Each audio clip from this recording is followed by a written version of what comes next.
Stop being a rtist.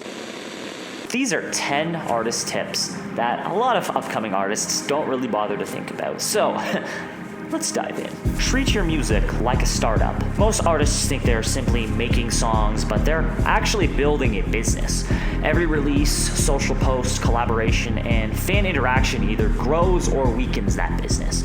The artists who last don't just create music, they build systems that allow their careers to grow over time. Many artists don't realize this because the industry has long romanticized the discovered overnight narrative instead of showing the years of intentional business building behind successful careers. So, we need to get going on that. And it's a great way to do that here in Unpromoted Sounds. Thank you for stopping by the channel today.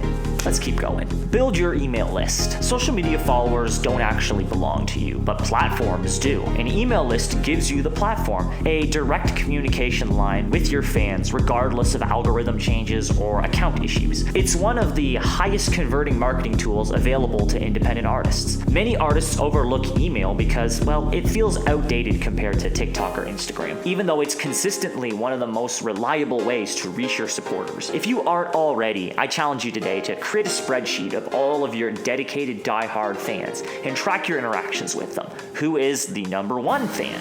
Give them some respect. Give them some love. You need to stop waiting until you feel inspired. Professional artists create whether inspiration shows up or not. Michael Jackson showed up to the studio every day because he knew that stepping into that space would allow him to create each and every time. Consistency develops your skills far quicker than waiting for the perfect mood does. Inspiration often appears after you've already started working. Many artists believe creativity is purely emotional because that's how movies and social media often portray the artistic process. But let me tell you from experience, when I started producing my latest and new music under Orthodoxed, if you're curious in checking it out, that's when I really started to feel inspired and started thinking about this music all the time. It starts by doing it now, not while you're inspired, but while you're motivated and wanting it and hungry. Plant that foundation now so you can go further. Build a recognizable brand. Your music is what people hear, but your brand is what people remember. Consistent visuals, messaging, and personality make it easier for listeners to recognize and trust your work. The stronger your identity,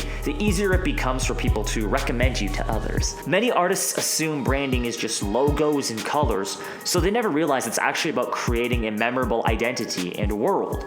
But if you start doing that now, figuring out what colors fit your aesthetic, what values you want to portray in your music, you're already ahead of the curve by the time you need to start putting that content into the world.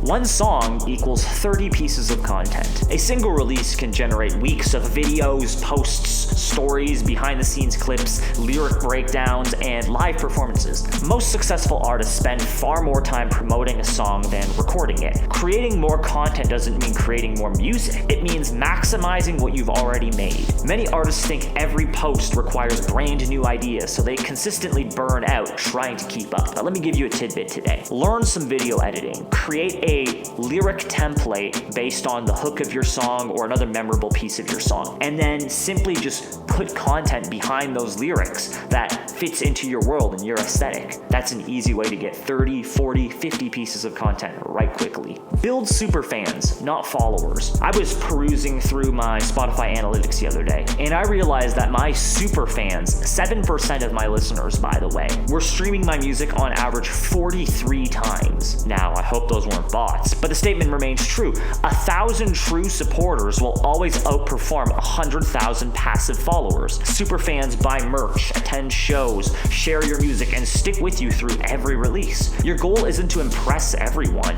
it's to deeply connect with the right people. Many artists chase follower growth in large quantities because those numbers are public and easy to compare, even though they rarely tell the whole story. And in tangent with this, you need to know your monthly numbers. If you don't measure your progress, you can't improve it. Track your streams, listeners, content performance, email growth, income, and expenses every month. The numbers won't tell you everything, but they'll help you make smarter decisions. Many artists avoid analytics because numbers can feel intimidating or emotionally discouraging, especially when growth is slow. But when you learn how to overcome this early in your career, you become unstoppable very quickly. Build relationships before asking for favors. I recently recently did a video on how to properly network for artists, the real way, over in my artist development community. By the way, which, if you happen to be interested and passionate about music, you should head down to the description and give it a look. Networking isn't about collecting contacts. It's about earning trust, supporting other artists, producers, and creators long before you actually need anything from them. We go through a process called give, and then ask, which means giving 3 times as much as you're asking. Genuine relationships open doors that cold messages rarely can. Many artists only reach out when they need something because they've never been taught that networking is a long-term investment rather than a quick transaction. You can quickly build relationships with artists based off of necessity and need, but it's the long-term ones that really build this congruency that allows you to really get something from both parties. We want both parties to win as artists in the music industry because we're all in this together, whether we like it or not. Think in years, not weeks. Great careers are built through thousands of small actions repeated consistently over time. One bad release, one slow month, or one failed campaign doesn't define your future. Patience allows you to make better decisions instead of reacting emotionally to short-term setbacks. Many artists underestimate how long-term sustainable success takes because social media only highlights the breakthrough moments, not the years of work beforehand. And think of yourself as an artist who is going to take years to make it, because it will, but won't it be so much sweeter when you do make it? Because you will, if you actually put these things to practice. Finally, become the CEO of your own music career. No one will care about your career as much as you do. Even artists signed to major labels are expected to understand marketing, branding, finance, and audience building. Thinking like a CEO means taking ownership instead of waiting for someone else to save your career. Many artists still believe success comes from being discovered, so they never develop their leadership mindset required to build a long-lasting career. Fortunately, by being exposed to this insight, the need for this early in your career, it is my hope that you'll take this seriously and actually do the work of understanding accounting, financing, marketing, branding, the legal, and audience building. I genuinely think that these ideas form the 10 independent artist commandments, and by understanding them, you'll save years just struggling stuck in the mud